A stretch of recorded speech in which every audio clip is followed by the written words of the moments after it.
Hello, welcome to the programme. I'm Lewis Vaughan-Jones. We start in Spain, where more than 1,000 emergency workers have been deployed to Valencia and other affected regions after devastating flash flooding has killed at least 158 people across southern and eastern Spain. We'll take a look at some of the impact here. Some people have accused the Regional Civil Protection Agency of not being prepared enough, saying it only issued its highest emergency alert on Tuesday evening when the flooding had already caused widespread damage. Well, this is the European Space Agency's satellite image of the area south of Valencia, taken earlier this month before the flooding. You can see there the lagoon. Keep an eye on that in this second image. This was taken on Wednesday, and you can see the level of flooding there. Well, on a visit to the region, Spain's Prime Minister Pedro Sánchez said the authorities were using all resources at their disposal to rebuild infrastructure and restore basic services. Let's get the latest from our reporter, Steve Nibbs.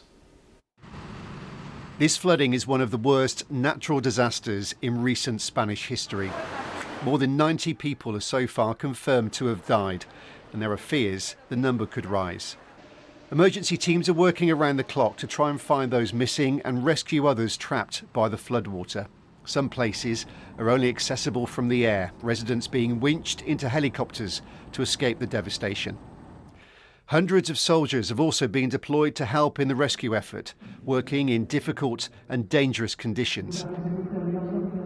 The Prime Minister, Pedro Sánchez, warned today that this crisis is far from over and urged people to stay safe. Please do not go out. Stay home. Follow the alerts from the emergency services.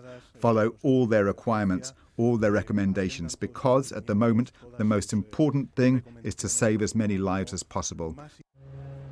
In Valencia, the floods caused havoc never seen here before, washing cars away that were left piled up in the streets as the waters receded. The aftermath, broken roads, homes and businesses covered in mud and silt. In some areas, more than a year's worth of rain fell in just a few hours. Never before in history has there been so much rain. You can't even imagine the amount of rain that fell here yesterday. It is a catastrophe. The floods we had in 1982, when I was 10 years old, were a joke compared to what happened here yesterday. In Utiel, the streets are now a dumping ground for cars, furniture and belongings destroyed by the floods.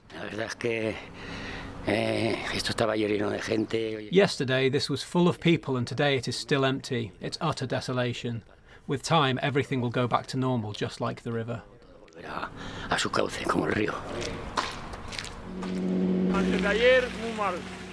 The day before yesterday was very bad, horrible. We had never experienced this before. This is something that came to us and it is a ruin for the town. Meanwhile, Spain has declared 3 days of national mourning as it comes to terms with the aftermath of this deadly force of nature. Steve Nibbs, BBC News. Well, let's just take a look at the map of Spain to show exactly what areas have been impacted. You may remember that earlier this week, parts of the Valencia region received a year's worth of rain in just 8 hours. Well, let's speak to the BBC's Guy Hedgecoe, who's in Madrid. Guy, bring us up to date with the latest. Well, Lewis, that death toll continues to rise, and that was the worry of authorities today. We were expecting that number to keep increasing, and that's because there are so many people who are still missing. A lot of local people on the ground have been talking about neighbours of theirs or even relatives who haven't been accounted for in many parts of Valencia in particular. And it's Valencia which has really borne the brunt of this, although the neighbouring regions, Castilla-La Mancha and Andalusia, have also been affected.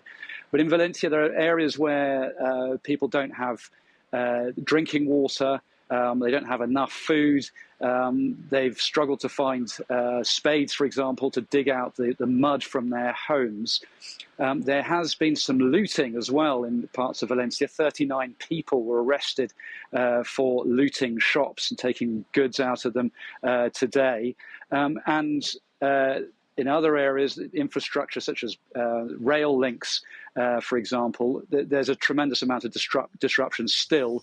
The high-speed rail link between Madrid and Valencia is going to be closed for at least 2 weeks, we've been told by the Transport Minister. And more than 100 roads in Valencia remain closed as well. Okay, just looking ahead, what is in store? What is coming up with the weather? Well, the authorities have been warning about more sort of weather events in other areas of Valencia or near Valencia. Those have not transpired. There was quite a severe warning for an area north of Valencia earlier today, but that warning has been withdrawn. However, there is heavy rainfall down in parts of Andalusia, near the city of Seville. There's heavy rainfall, and there is a weather alert there. So that bad weather seems to have spread down there, and also up in the northeast of the country, there's very heavy rain as well. Okay, Guy, thank you for that. So we will have continuous coverage from Spain, of course, with the impact as emergency services still trying to get to certain areas there where roads are still blocked. We'll have plenty more coverage coming up.